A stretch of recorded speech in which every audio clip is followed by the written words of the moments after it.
deeds I honor him. V8. Who isn't aware of Mad Max Fury Road, right?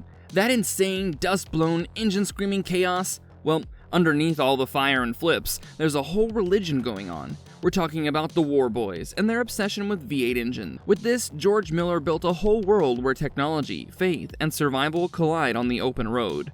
And at the heart of it, the War Rig. Today, we'll discuss all about it, so let's get started. Before we go into our explanation, we have a very small request. If you like our content, please support us by subscribing to our channel. This is a small click for you, but for us, it means a lot. Thank you. Let's begin.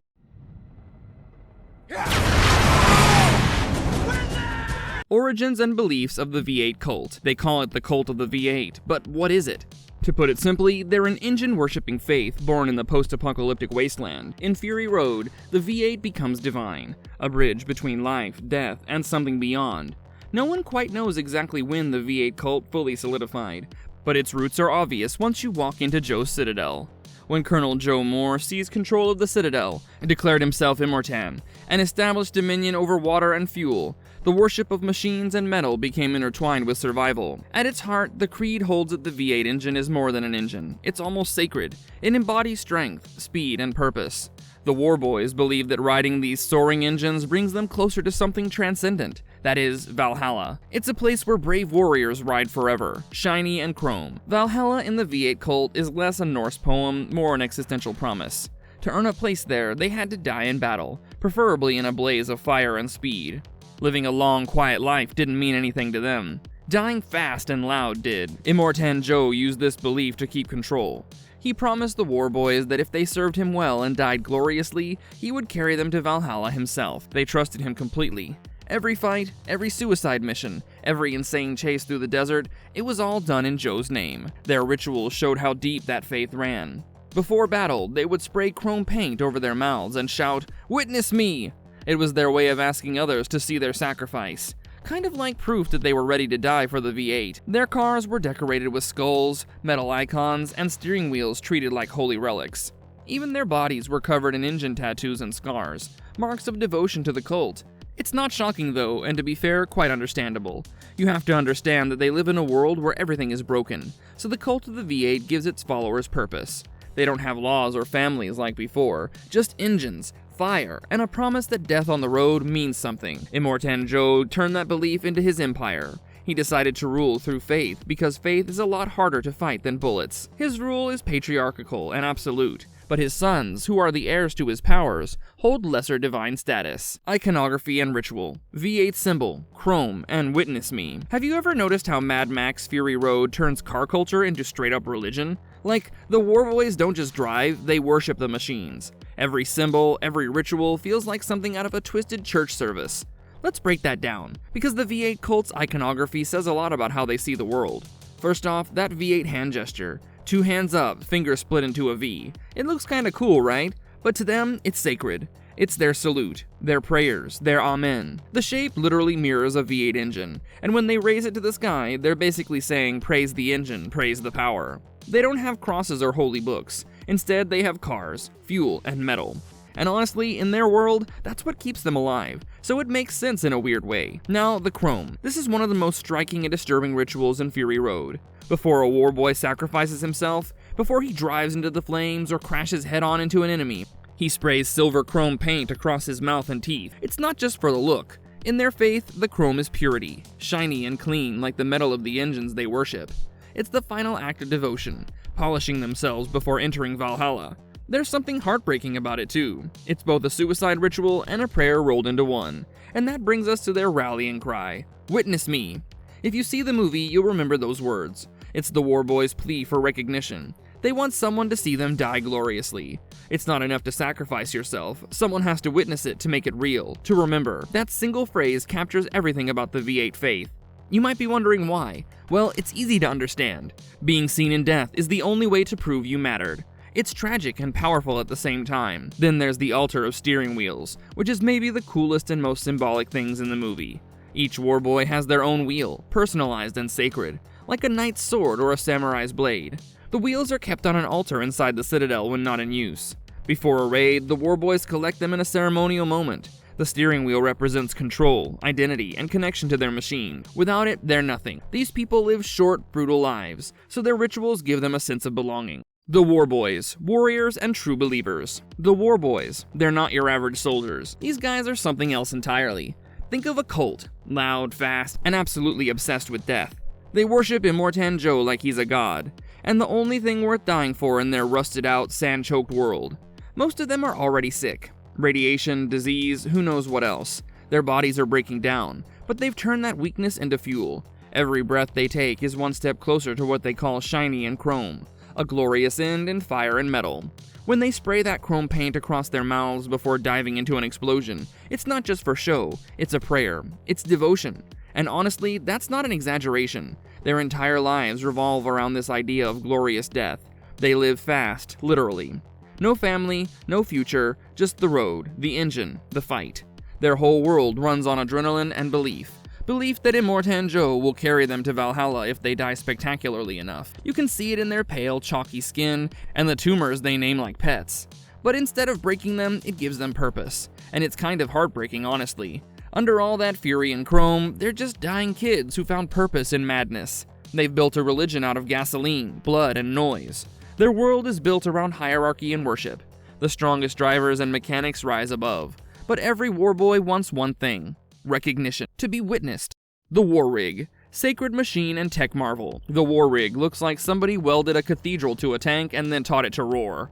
It's built off of a real heavy-duty truck, the Tatra T815. But what ends up on screen barely resembles the factory model. Think of it as scavenger engineering. Bits of old rigs, a Chevrolet Fleetmaster front, a Volkswagen Beetle grafted on for weirdness, and armor plates slapped over everything. It's huge, it's loud, and it was designed to feel alive, like a creature made out of metal. Making that thing was pure old-school movie madness. George Miller's crew didn't want a fake prop that sits pretty in a CGI pan. They built working machines, real engines, real drivetrains, functioning fuel pods, harpoon mounts, spikes, the whole terrifying kit. The art department and fabricators took scrap and turned it into purpose-built film hardware. So when Furiosa drives, the camera crews can actually feel the weight, the vibrations, the heat. That choice gives every chase real consequences.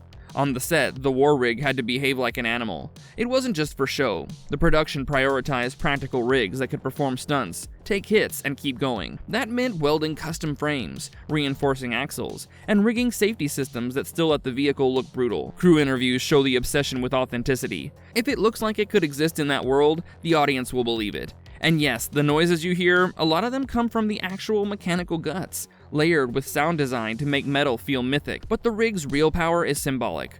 For the War Boys, it's church.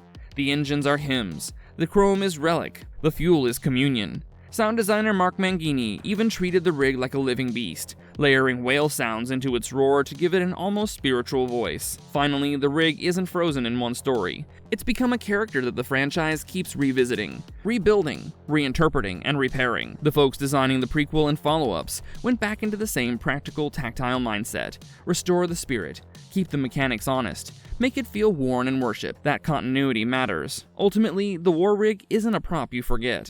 The road as sacred space, ritual in motion. Have you ever noticed how the road in Fury Road isn't just a road? It's alive. Seriously, it's a stage, a battleground, a holy place. For Furiosa and the women, it's a pilgrimage to the green place, a promised land where they hope to find freedom and peace. For the War Boys, it's a battlefield where they seek glory and a place in Valhalla. They're running, not aimlessly, not just to escape Joe. Every mile feels like a step into something bigger. Freedom, maybe. Redemption. Whatever you want to call it. The road makes it sacred because of what they're chasing. And then there's the War Boys. God, these guys live for this. The road is their church. Engines roaring like some kind of hymn. Dirt and dust as incense. And it's not just theater. They believe it. Half of them are sick, dying, desperate, and the road gives them purpose. Without it, they're nothing. The speed, the chaos, that's part of the ritual too. Not just entertainment. Every chase, every harpoon, every flip off a war rig, it's a test. Are you worthy? Can you survive? Can you matter in a world this broken? Even Max at first is just trying to live, but the road drags him in, makes him part of this insane, holy journey whether he wants it or not. And yet, oddly enough, there's beauty in it. Fires, dust clouds, screaming engines. You'd think it'd be ugly, brutal, but it's spiritual too. It's faith without a temple, action as devotion, sacrifice as prayer. That's why the road feels alive.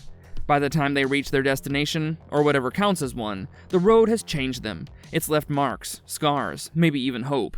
Real-world inspirations and social critique. Mad Max Fury Road represents a dystopian world where religion, technology, and survival are intricately woven together. Chrome-painted, screaming, throwing themselves into the fire. It's wild. But it's not just fantasy.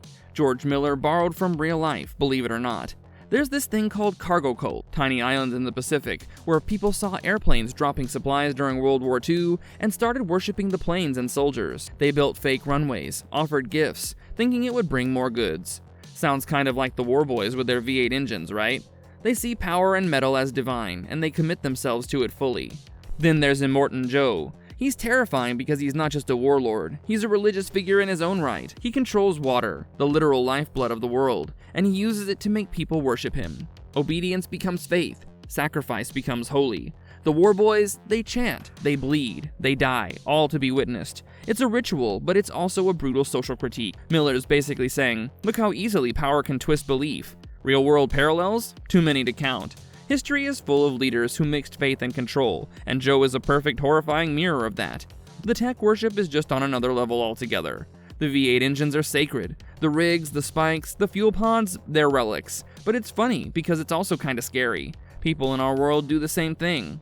Phones, computers, cars, and drones. We hand over devotion without thinking about consequences. The War Boys take it to the extreme. But Miller is nudging us to look around. Are we just a little like them? Worshipping machines, forgetting ethics, chasing power? At the end of the day, Fury Road isn't just an action movie, it's about belief, control, and devotion. About people twisting faith to survive or to dominate. About how technology can become a kind of god. And yeah, it's a hell of a ride, but behind the metal and fire, there's a sharp human story about what we worship, who we follow, and how society survives when everything else falls apart. Marvelous verdict. Fury Road isn't just a car chase movie, it's a meditation on belief, obsession, and the roads we travel, both literal and metaphorical. By the end, you realize the war rig isn't just a vehicle, it's a symbol. The War Boys' devotion, the rituals, the high-octane chase, it's all about faith, power, and survival in a world that's lost both. It's messy, it's loud, it's terrifying, and somehow human. The V8 cult shows how people cling to meaning, even in chaos, and the war rig proves that technology can become God. If you liked our content, don't forget to leave a like and subscribe to us if you haven't already. Have a good one and be safe. Thanks, everyone.